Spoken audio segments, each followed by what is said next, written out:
Please, if you can turn your cameras on.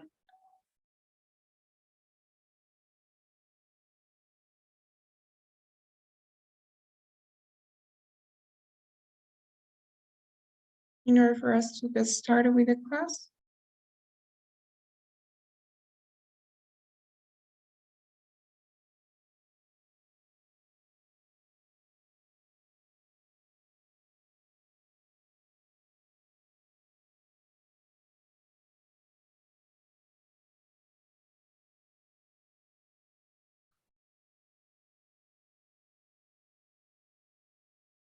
Okay, guys. Thank you so much to those of you who are turning them on.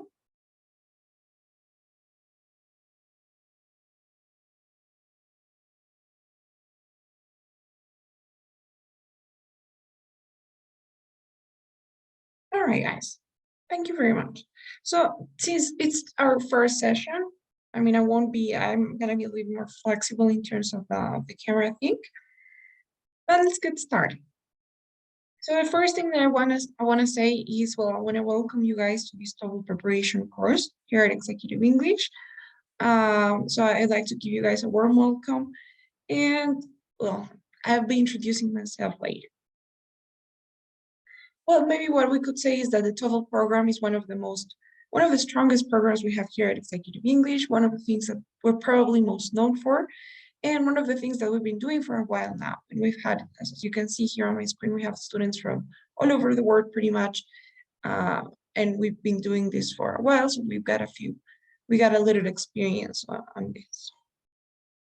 Now, the first thing that I needed to say, and this is something that comes from administration, actually, not really from me, is that, well, we use this policy about the Zoom using during class, which basically consists in requiring students to have their cameras on throughout classes for the entire duration of the course. And that's something that, well, it's a policy that we've been using for the last couple of years. And we've done this because we've seen throughout time that students when students have their cameras on during class, well, they're more likely to be there, to be paying attention, to be actively participating in class, to be more engaged, more involved in the class and in the content of it. Because I know how it is. Personally, I've also taken a lot of online courses as well.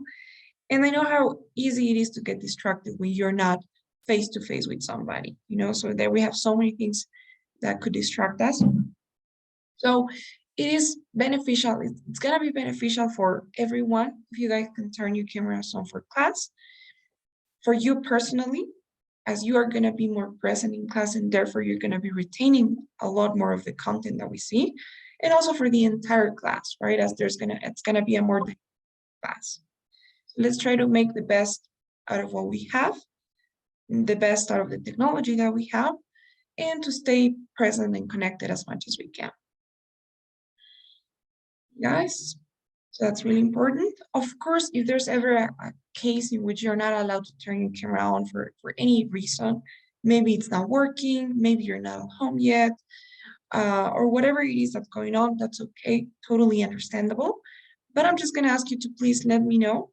Maybe in the beginning of the class, you can just tell me, okay, I'm sorry, I won't be able to have my camera on for today because of this or that reason. But just letting me know that you'll be there, But in any other case, it's always better if you guys have it on. So let's start with talking about the course. First of all, today's class is not actually a class. We're not going to see any content of the syllabus that we're supposed to be seeing for this program. But instead, what we're going to have today is an introductory session only. What does that mean? That means that technically, as you probably know, we don't have scheduled classes on Mondays. Okay, this is the only Monday that we'll be having a class because of the introductory session, because it's your first week. But usually we wouldn't be having classes on Mondays. Our classes are scheduled Tuesdays through Fridays at 8 p.m. Bolivia time.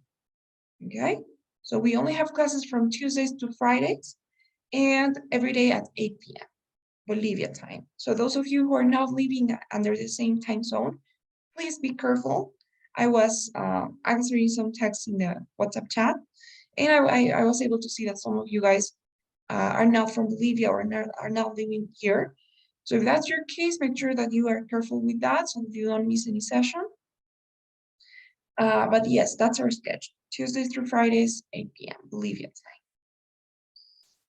Now, does anybody know how many classes we have or we're supposed to have for this course? 24. Exactly. Thank you, Carolina. 24. So we're gonna be having 24 classes, and I'm not counting todays. So starting tomorrow, we'll be starting with our first class.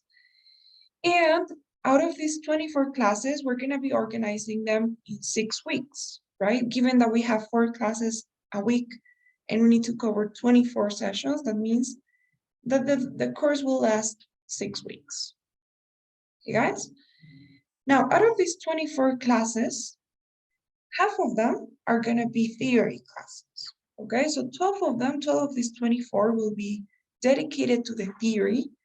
And when I say theory, I basically mean looking at things like the format of the test, the structure, the timing, tips and strategies to answer each question type, the question types themselves, sample responses, and so forth. And the other half will be for practicing. So other 12 sessions are going to be guided practice sessions, where you guys are going to be answering real TOEFL questions, and we'll be putting in practice everything that we saw the day before on our theory session. So in that sense, Tuesdays and Thursdays will be for theory, and Wednesdays and Fridays for practice. So we see something on Tuesday, and then we practice it on Wednesday. We see something else on Thursday, and we practice it on Friday. Okay, that's kind of how we're gonna go. And that will make a total of 24 sessions. So another thing that is important for me to say is that every single class, including today's session, is and will be recorded. And we'll have a YouTube channel where you guys will have access to all of the recording of the classes. In case you ever miss a session, in case you just want to catch up or you want to review something we did before, and you'll have access to this content, whenever you want, even after the course is over, right? Practically until YouTube is there. So yes, I guess that's the first thing that we needed to say. I don't know if you guys have questions about this. Is there any question, any comment? Hi, I have a question. When you speak about the record, where we find I don't listen because the internet cuts. So please, can you repeat where I will I can find that record the class if I miss in the session? Yeah, of course, Tamara. Thank you for your question. So as I was saying, we're gonna have a YouTube channel, and the link to the channel, it's gonna be a public channel, so you don't need to have any request or permission to access it. And the link to the channel will be found in the description of the WhatsApp chat. So if you guys go to the description, it's probably not there yet. I don't know if it's there. You can see, probably not. But we have, well, I don't know if you probably met her. Carelis is the coordinator of the program, and she's probably going to be adding the link soon, probably today or tomorrow, so you guys can start having that material. Okay, thanks so much. Sure. Any other question?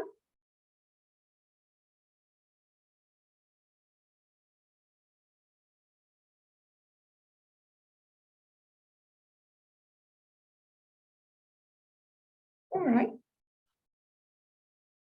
Now, moving on, let's see. Okay, guys, so a little bit about me. Now I'm going to introduce myself. Well, my name is Andrea de la Torre, as you guys, as I already told you. You can call me Andrea. And well, I am an ESL teacher, an ESL instructor. ESL basically stands for English as a second or as a foreign language. So I teach English to students who are learning English, or are learning the language as a second one, whose native language is not English. I studied in TEFL Universal. I've been certified by them. And well, I've been teaching for the past 3 to 4 years now. I started before that, but officially teaching, I've been doing it for the past 3 to 4 years. And I've been focusing mainly on preparing the students for standardized exams. Exams like the TOEFL test and other ones as well, the IELTS and the SAT too, for example. And well, I've been working here at Executive English for over 2 years, so it's gonna be 2.5, almost 3 years. And well, since I'm teaching TOEFL, then of course I took the TOEFL test myself, and I thought that was some useful information for me to share. So you can see my scores, the scores that I got on the right part of my screen. I got a total of 114 in the TOEFL test the last time that I took it. This was May 2022. And I took it here in Bolivia, Cochabamba, Bolivia. Well, you have the screenshot of the report that I got, 114, which is equivalent to a CF2 proficiency level. And you also have a screenshot of the sub-scores. That means the scores that I got in each section, in case you guys wanted to see that. So I guess that's the relevant information in this case. What do you guys think? Do you have any questions about me? Is there anything you'd like to know? Anything that I don't know, that I can answer for you guys?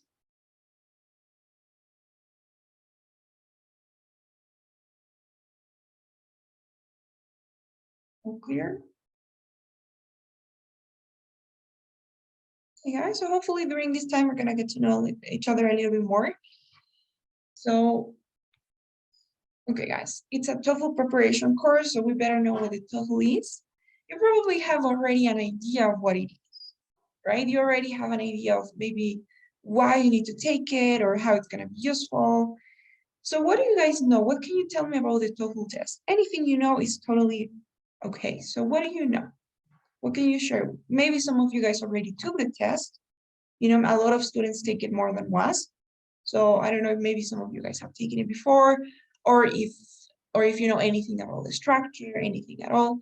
What do you guys know? What can you share about the TOEFL test?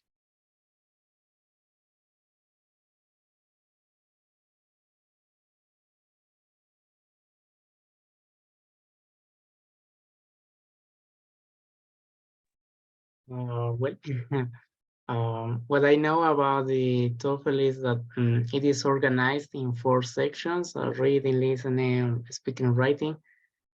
And as you showed us, it is scored over 30, all of these sections.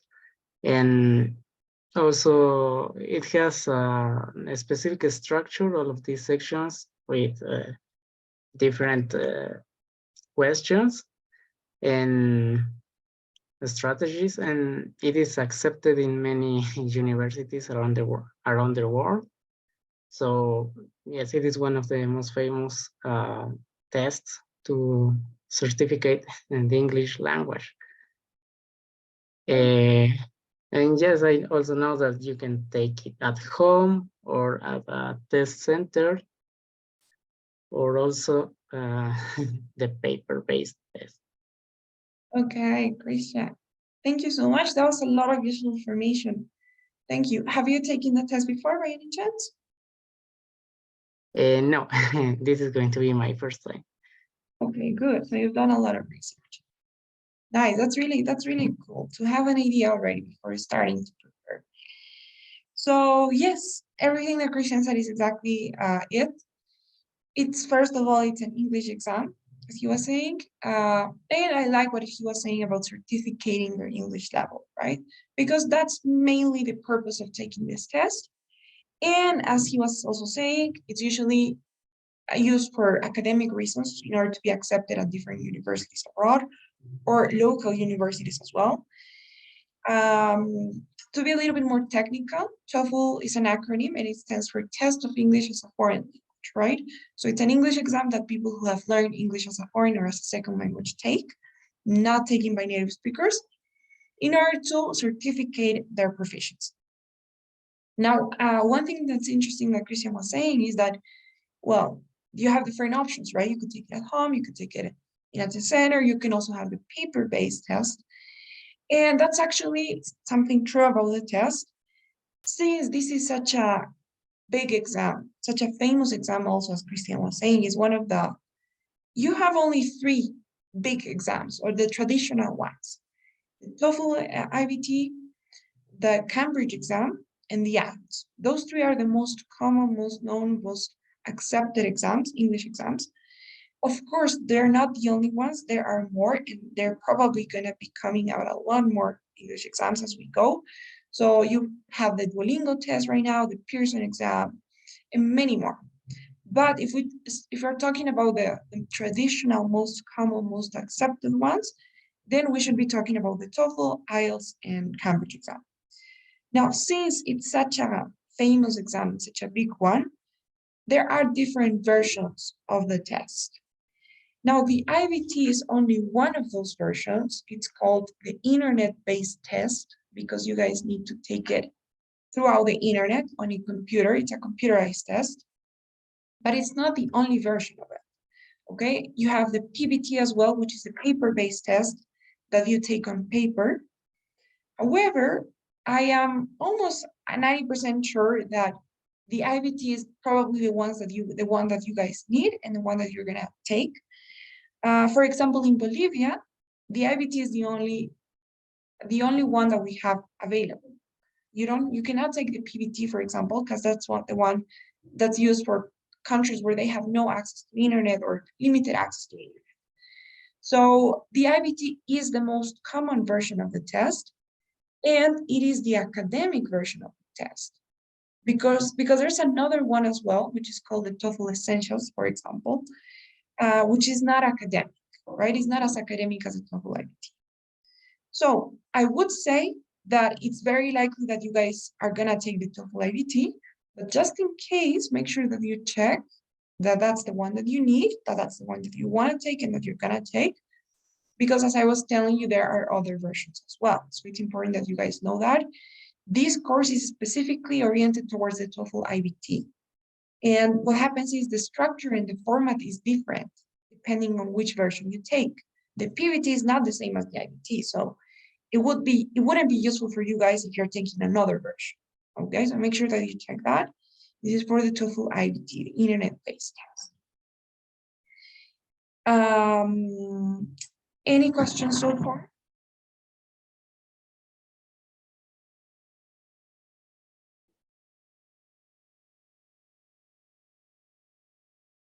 Guys?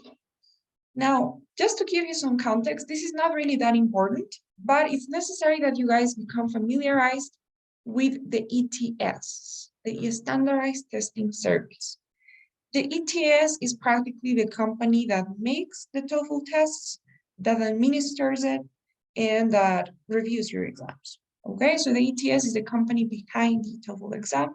That is important for you to know because everything that you're gonna do, I mean, in terms of registering for the exam, in terms of like finding information, doing research, looking for material, if you wanna find official material, if you wanna register officially for the exam, then you have to do it through the ETS website, okay? Their website is, if you search ETS, the first thing that pops up, that's gonna be it. I think it's ets.org, but you have to do everything through the official ETS website, okay? And whenever I tell you this is from the ETS, then that means that it's official, okay? So that's important for you to know.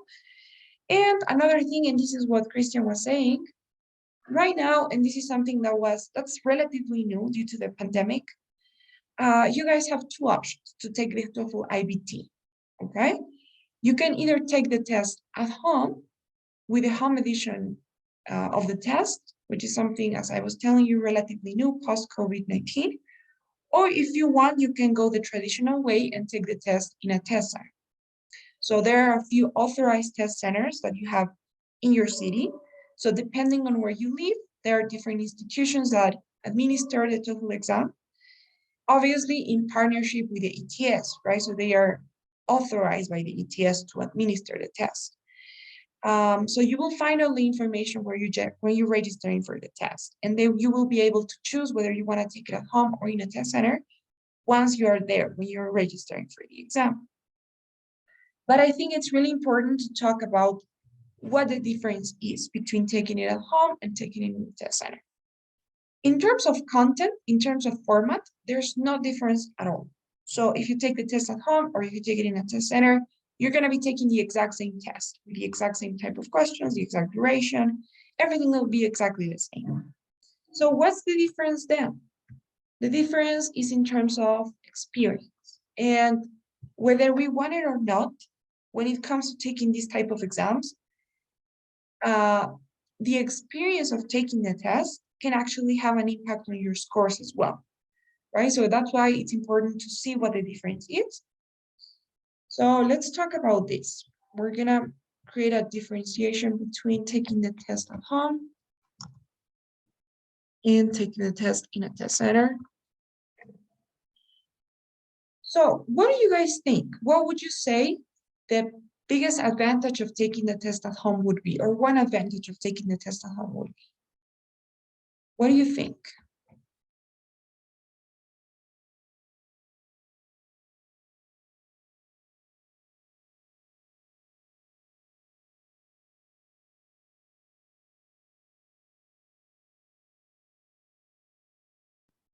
Probably a home edition can be a little bit comfortable than a test center.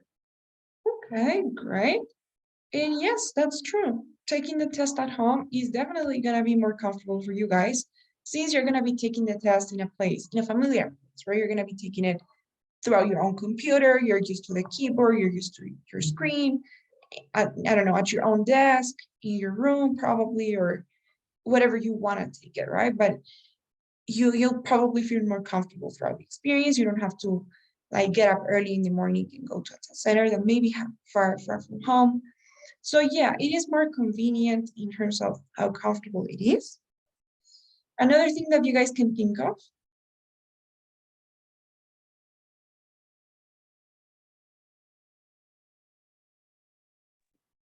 Maybe kind of control about the material. I don't know, paper, the test center. I think is this person control that, but in your house, you need a kind of camera. Maybe, I don't know. Okay, yeah, that's true as well. In terms of how controlled both of them are, I would say that both are pretty controlled either way. It is true that when you take the test at home, your camera will be on and your microphones will be on as well. There's going to be a lot of control requirements, like in terms of you're going to have to do like a tour of your room, the one that you're going to take. You're going to have to be completely alone. Your desk needs to be showing for the camera. So both are really controlled. When you take it in a test center, there's no camera, but there's somebody there. You know, there's a proctor control. When you take the test at home, there's actually going to be a proctor there as well guiding. So both of them are controlled in different ways, but yeah, they're controlled. Now, maybe one thing we could say that I believe is really important when it comes to how it affects your scores is that when you guys take the test at home, you have fewer distractions. What do I mean by this? When you take the test in a test center, you are probably going to take the test with other people as well, since they only make some dates available. It's not like you can take the test anytime you want when you take it in a test center. There are specific dates available. So you're probably going to be taking the test with 5, 6 other students. Now you have to take the test in the same room, and you're probably going to be side to side. Now, even though you guys will be taking the test and you will have to be using headphones throughout the entire test, even with the headphones on, sometimes you can still hear the other people doing their things, especially when it comes to the speaking and listening sections, or writing, listening, speaking, and writing. Because what happens is everyone is going to be doing it at their own pace, right? It's not like you're all going to be in the same question. So let's say that you guys are in the speaking section, okay? And you are answering the speaking question number 2, but there's somebody on your next to you that is answering already question 3 of the speaking section. So there's a really high chance that you can hear this person doing the response. So you're gonna be able to hear them doing their speaking task 3 response while you're doing your second question. So that can be a little bit distracting, for example, and you can be tempted to want to hear what they're saying in order to kind of predict what the question will be. And that can be a distracting, you know, maybe maybe another student is having some problems. So maybe you can hear how the student is talking to the proctor about that. You can see some movement. So that can be a little distracting, especially for those of you guys who get distracted really easily. I think that it's a matter of how everybody is, you know, everybody's different, that's fine. Personally, I think, really good with distractions, but that's not the case for everyone, right? So that would be, I would say, one of the most important reasons why some people prefer to take the test at home, because of the distractions. So my advice is, like, know yourself, know how good you can deal with distractions. And, well, depending on other things and other factors that we have to consider as well, that I'm going to mention in a little bit, you have to make your decision. If you guys are going to take the test in a test center, first tip that I can give you is make sure that you guys practice realistically. So when you practice, try to simulate the real environment where you will take the test. So try to have other people there, try to maybe play some background noise while you're taking the test, while you're doing your speaking responses and so forth, so that you get used to having that noise or that background noise when you take the test. Okay, and if you take the test at home, then no problem there, right? But that's something really important to consider. Now, another advantage of taking the test at home is that you have more dates available and times available, actually. What does that mean? This means that you can choose when you want to take the test. And I think you have like 5 options a week. So you can, guys, you can register right now and take the test on Thursday, let's say. So it's something really fast. And you have a lot of dates and times available. You can choose when you want to take it. And you can also choose the time that you want to take it, because I think you have options in the morning, like early in the morning, like mid-morning, and at noon, I think. I don't know if the afternoon is available, but you have more options. Whereas when you take the test in a test center, you have a limited amount of options. That means if you go online and you're registering for the test, you're probably going to have to wait for a little bit. Maybe the next available date is going to be like 2 or 3 weeks from now. So you have to wait until that date. And, well, you have to register like 2 weeks before your actual test date. So if you guys are in a hurry and you need your scores and you need to take the test as soon as possible, then maybe taking the home edition is going to be better for you because you have more data, right? But if you have some time, then the test center is okay. So that's another reason why people prefer to take the test at home sometimes. And what else? I guess this is it. There are other differences, like in terms of how you take your notes. When you take the test at home, you have to have a special whiteboard or a transparent sheet, whereas if you take the test at home, you can write on paper. The home edition has a lot of requirements, so you have to be testing your computer, testing your microphone, testing the software, installing some programs. So I would say that in terms of how comfortable and convenient it is, both of them are the same, because even though you're taking a test at home, there are a lot of things that you need to do and take care of. And when you take the test in a test center, then you go to a test center, right? So I would say it's the same. It's equally convenient, but in different ways, you know? I don't know if you know what I mean. So I guess those are the things that I'd say. Now, what about a test center then? I mean, from what we're seeing, it looks like taking the test at home would be the best choice. What happens is, the reason why people sometimes don't like to take the test at home or would want to choose to take the test in a test center, like personally, I took the test in a test center because what happens is when you take the test there, it is safe, okay? It's less risky. How so? Basically, no matter what happens when you're taking the test in a center, then it's never going to be your fault and they will solve the problem for you, right? So let's say that you are in the listening section, and this is something that actually happened to me when I was taking the test. I was in the listening section, and it was a software problem because I didn't get to hear some audio file, and it went directly to the questions without me hearing the audio file. So I didn't know how to answer the questions. And I just raised my hand, I talked to the proctor, and she was very nice. She asked me to leave the room for a while. She solved it, and everything was fine, you know? So no matter what happens, they will solve it for you, they will help you, and there's no risk of your scores getting canceled or your test getting canceled or anything. So if there are some internet connection problems, then that's not going to be your fault, right? But if you take the test at home, it's more risky in that sense because you have to be really careful. If you have a problem with your microphone, with the speaker, with your camera, with anything at all, your scores could get canceled. You may lose some questions.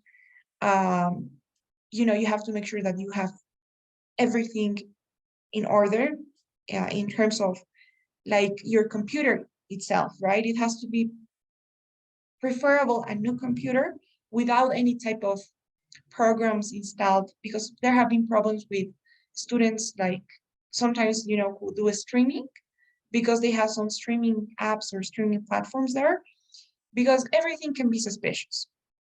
So taking the test in a test center is less risky in that sense.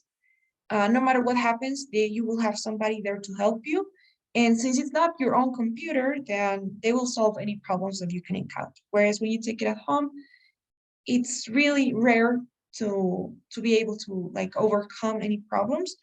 So, you have to be aware of that, especially if you guys need to present or submit your scores soon and you want to go for the safest option, then taking the test in a test center might be more appropriate. Okay. I guess that would be it. That would be the biggest advantage of taking the test in a center. Maybe another one that's also important to say is not always, not in all cases, but in some universities, especially for those of you who are applying to very competitive universities, taking the test in a test center is still more recognized. There are some universities who don't accept the home edition yet. You can check this in the university website. They usually specify whether both of them are okay or whether they only accept test centers. Most of them accept both, but there are still some universities, a couple of them, that don't accept the home edition. Okay, so that is something you should be careful with as well. But that would be it. Okay, guys, this is it.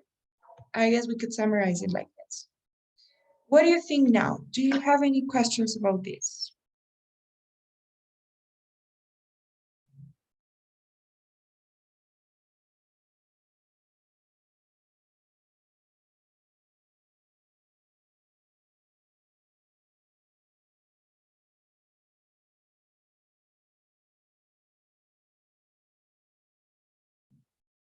That's perfect. So let's move on. Okay, now the reasons why people take this test, usually the purpose of this test, and this is what you guys were already telling me, it's usually for academic reasons, in order to apply to certain universities where the language of instruction is English, or where they require their students to speak or to learn English, and that's the case in some local universities as well. So in order to apply to scholarships, and of course, it also helps with when it comes to job opportunities. It's a great thing to have this type of exam in your resume. It helps opening up many opportunities in terms of work. And well, there are definitely some jobs that also require their employees to take the test. So academic or work-related reasons, most of it. But you guys are gonna tell me now. So let's introduce ourselves. It's time to get to know each other. And guys, we're gonna go one by one. And I will ask you guys to please tell me a little bit about yourselves. So tell me a little bit about your name, where you're living, where you're from, your age, what you're doing, what do you do for a living, what your plans are. But most importantly, I'd like to know why you're taking this test. So why do you need the TOEFL exam? What do you want to take it? And whether you need a specific score in the exam, that'd be also good information for me to know. You know, there are some cases in which you're applying to some universities that require a specific score. You know, it's like you have to get 90 or above. So if that's your case, then let me know. And if you don't have a specific score, totally okay as well. Okay, guys? So maybe we could start with Elizabeth.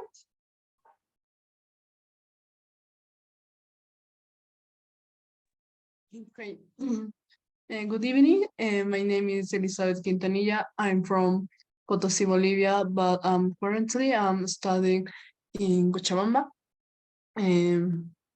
I decided to take this course is because at the end of the year I take the TOEFL test. But I don't know need a specific score. Okay. And you're going to take the test at the end of the year, but what do you need it for? Repeat the question, please.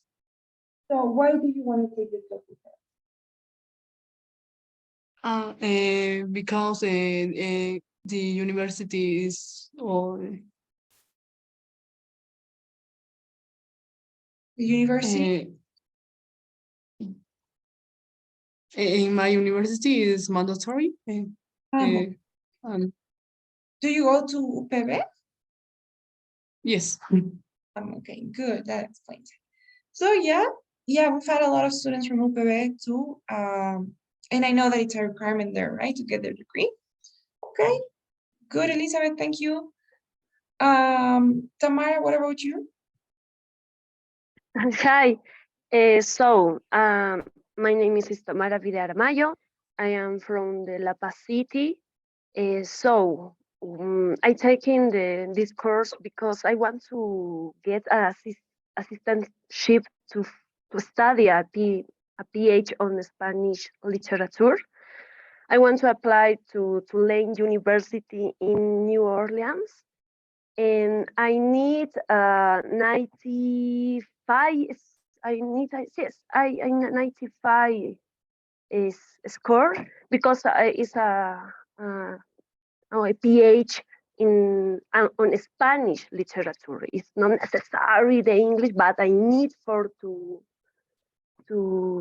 move the city and different things. No, Yes, so it's not. Spanish literature. Thank That you. sounds really interesting. Okay, so 95 or above. Okay, do you know when you're gonna take the test? Maybe in November. But I don't know the dates because I want to the test center. Okay, Tamara, great. Thank you so much. Welcome. Micaela, what about you?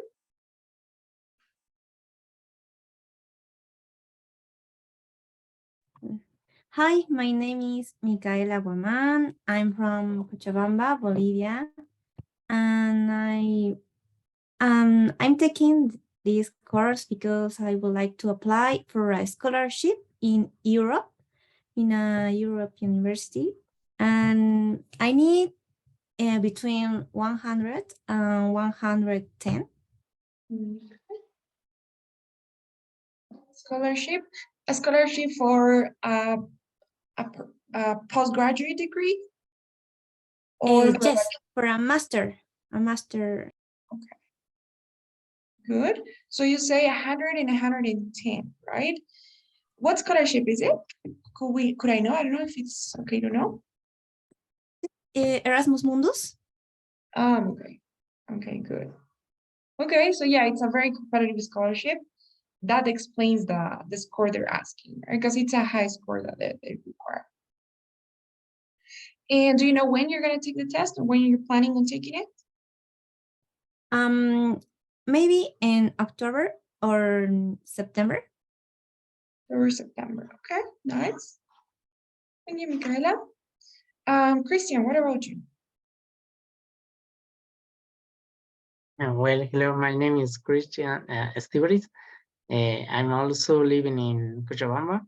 And well, I'm taking the course in order to getting prepared to take the TOEFL, also to apply the scholarships to study a master's degree. Yes, also in Europe, or mainly in the Nordic countries, or Germany, Switzerland, maybe those kind of countries, in order to study a master's degree.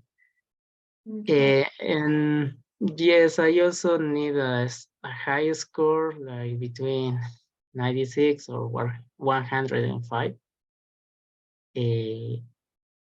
And those are my main reasons. Okay, Christian, good. So when are you planning on taking it? I think in September. I would like to take it in September or maybe in October. Okay, nice. Okay, Christian, thank you so much. You're welcome. Jorge, what about you?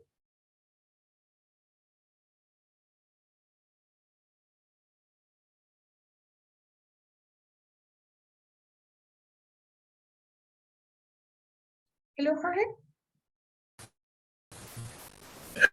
Hi, Andrea. Hi. Go ahead, please. Could you listen me? Yes. So, could you hear me? I can hear you. There's a little of noise, but I think we can hear you well. Go ahead, please. Okay, my name is Jorge Uriarte. I am in La Paz. I want to take the TOEFL because I want to apply on some scholarships. I don't know why. I don't know which, but I think that it is necessary for everyone. I don't know which score I need, but I am pointing to the highest. Hi, is better? Yeah. Okay, Jorge. Do you know where you want to study? Where you want to go?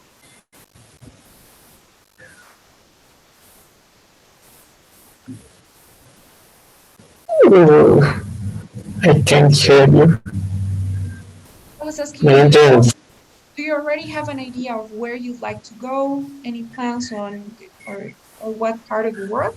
I would like to go to Europe. I found some programs in mastering. For example, the Erasmus Mundus is a very good chance, but I would like to go to United States also or Canada.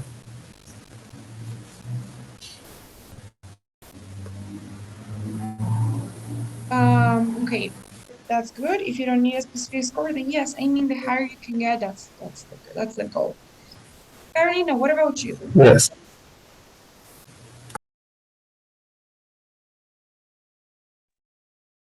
Okay, good evening. My name is Carolina Vicente. I am from La Paz and I live in La Paz.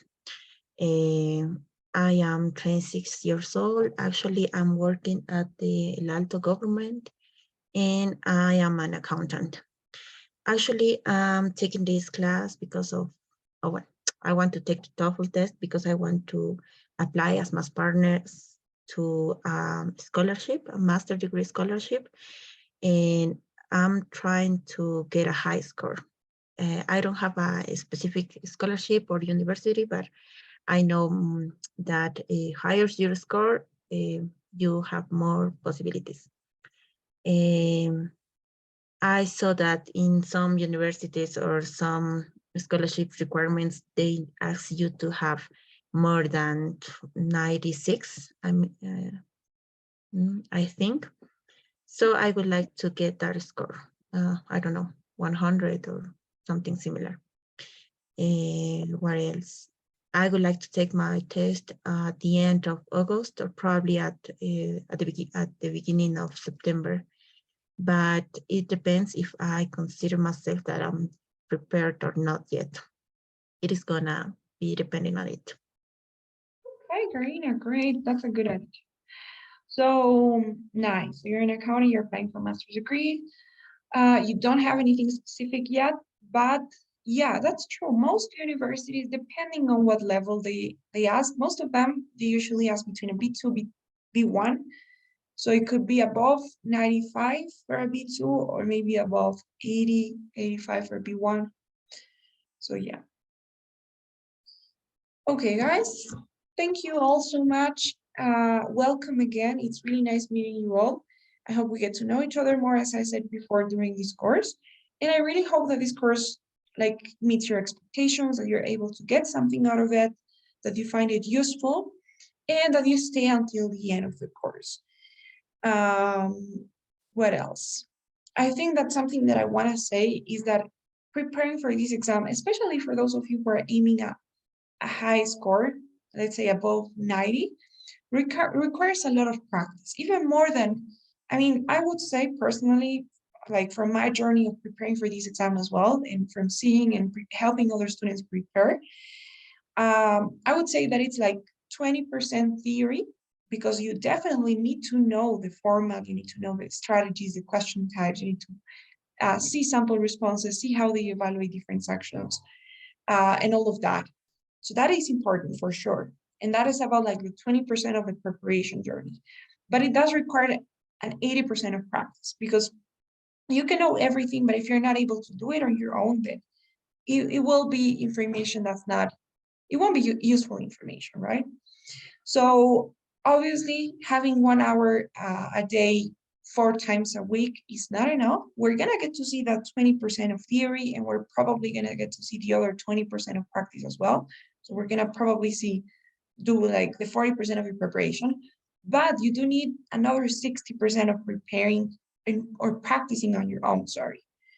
So you need to practice as much as you can, especially if you're aiming for a high score, as I said, because it does take a lot of practice, and it does take more time than what we have in class, right? So that's important for me to say.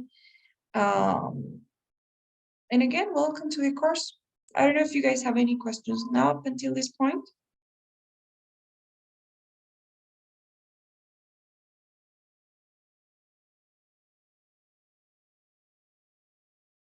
Okay, guys, great.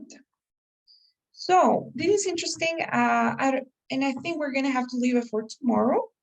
The timing and scoring of the test. What happens is we are experiencing a time of change when it comes to the TOEFL test. On April, they announced that, April the 13th, they announced that they're gonna be changing the format of the test this July the 26th, okay? So that means that right now, this is the current format of the test. Right now it lasts 3 hours. The reading lasts around 70 minutes, the listening is the same, you get a break, you have the speaking and writing sections. So this is the current format of the test. But starting July the 26th, that means like in 2 weeks from now, a little bit more than 2 weeks, the format will change. And from what I've heard, I think most, if not all of you guys are planning on taking the test after that date, right? So I've heard that you guys are planning on taking the test starting August. So August, November, December, the end of the year is gonna be a different test that you'll take.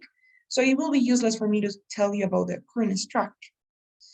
What we're gonna say is that the test, no matter when you take the test, contains 4 sections. It evaluates your ability to, or your ability in these 4 different skills: reading, listening, and speaking and writing, as Christian already said in the beginning of class. Each section lasts a different amount of time, but all of them are over or weight the same. That means that all of them are worth exactly the same. No one, I mean, there's no section that's worth more than the other. All of them are over 30 points, which means that the maximum score that you can get in the entire test is 120, right? 30 times 4, 120. That's the top score that you guys can get.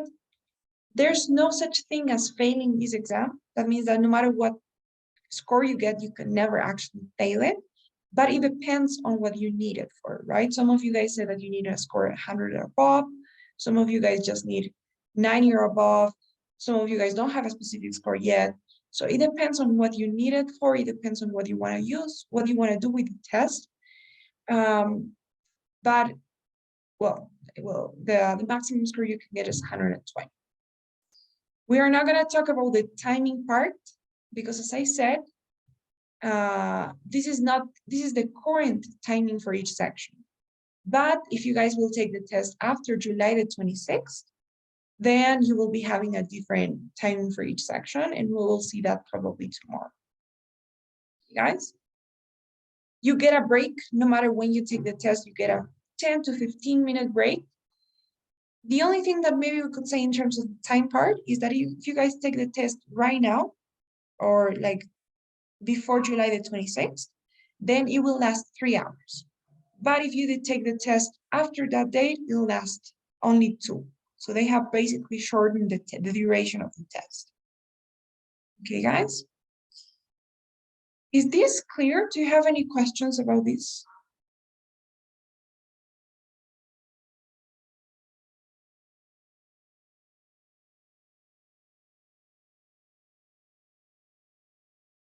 Okay, guys. And one more thing before we go, well, not one more thing, 2 more things. First one, please, if you could take a screenshot of this. This is how we're gonna be organizing a calendar. So if you could please screenshot on my screen in order to have this for the course. This is how we're gonna be organizing our 6 weeks. Every week we're gonna be seeing a different section. We will start this week, tomorrow, with the listening section, and then we'll go in order. So listening, speaking, writing, and reading. That's how we're gonna go. As you guys can see, we're gonna be dedicating more time for the speaking and writing sections. And that's because those are the longest sections in terms of the number of questions that you get. In the speaking section, you get 4 different questions, and in the writing, you get 2 or 3 different questions if we count the new one. So we need more time for those sections. But in the listening and reading sections, it's all multiple choice, everything's the same. That's why we don't spend too much time there. Okay, guys? So this is how we're gonna be organizing our course. Make sure that you screenshot this, you have this ready so that you know where we are, what we're doing each week, and you can expect what we're gonna be doing next. And finally, one very important thing for me to say is that along with this course, and this is totally for free, you don't have to pay anything extra, you have access to 12 speaking sessions, okay? Remember that we have 1 hour a day, 4 hours a week. Now, aside from that, you guys have 12 speaking sessions. These speaking sessions are basically Zoom meetings, just like the one we're having right now, but they are one-on-one. That means that it's just gonna be one of you guys and me, and we're gonna be practicing the speaking section specifically, okay? This is really important in order to make progress in the speaking part. Because as I told you before, it requires a lot of practice to prepare for these type of exams. And if we look at the 4 sections of the test, reading and listening is something that you guys can practice very well on your own. You don't need somebody there giving you feedback to practice the reading and listening, because when you practice on any platform, you get your answers reviewed, right? So you will be able to know when you have answered something correctly or not. So it's automatically scored. However, the speaking and writing sections, what you guys need in order to make progress is feedback from somebody that knows how these sections are evaluated, right? You need someone there to tell you, you should be working on, I don't know, you should be working on this part of the grammar, on this part of the pronunciation. You should be working on managing your time in this way, or you should be including this type of sentences in your responses. And that's what we're gonna be doing during these speaking sessions. They are short. Each one is only 15 minutes long, but they are ton of useful. Okay, guys? So you have access to 12 of them.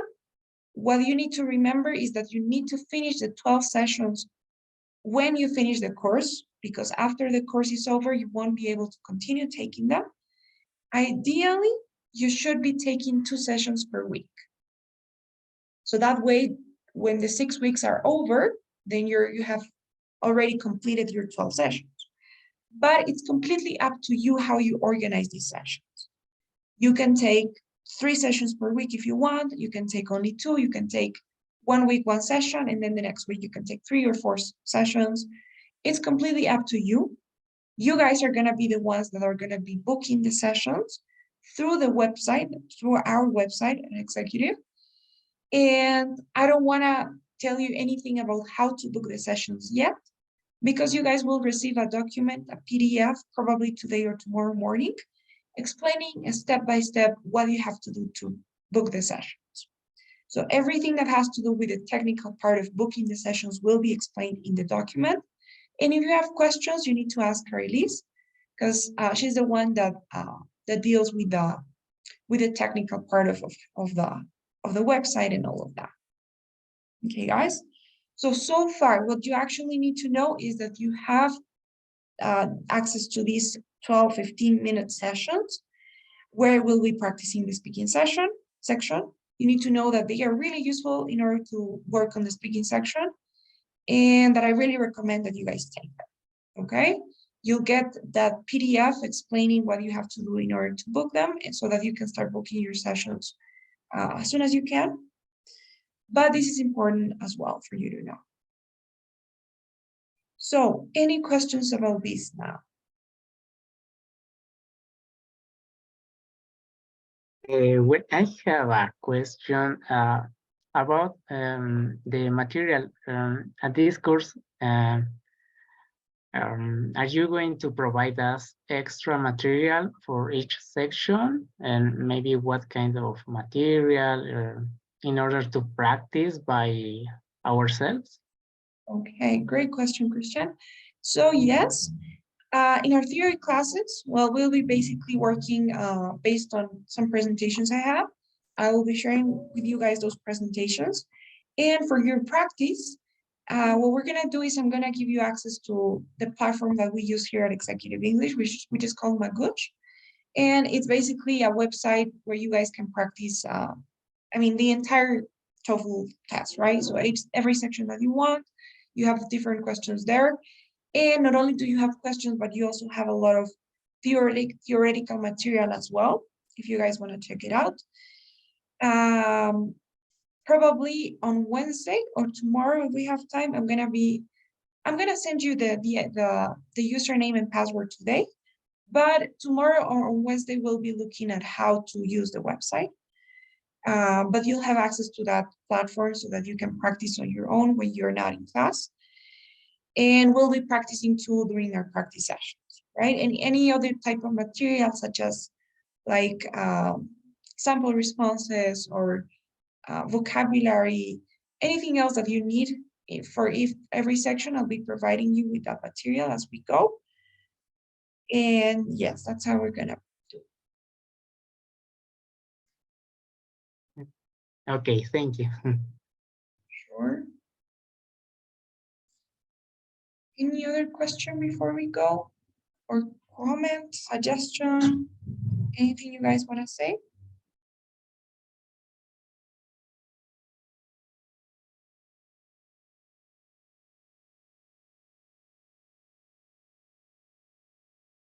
Okay, guys, great. Then please, before you go, one more thing. Every day we're actually going to be filling out these daily surveys, which helps us collect information on your opinion on the class, so that we can also be constantly improving and working on the quality of class and everything else. So you should be able to see it on your screens. It's a 3-question survey, and it'd be really helpful if you guys could fill it out for me, please, before you go. I would really appreciate that. We'll be doing this every class. So if you could please do that before you go.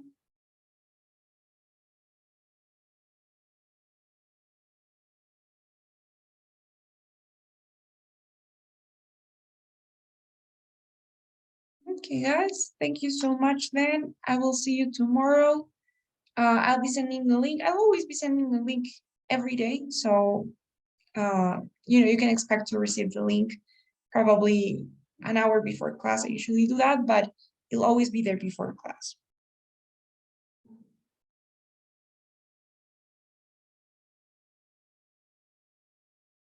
Bye, guys. Take care. Have a good night. Okay, thank you. Good night. Thank you so much. Bye. Thank you. Bye.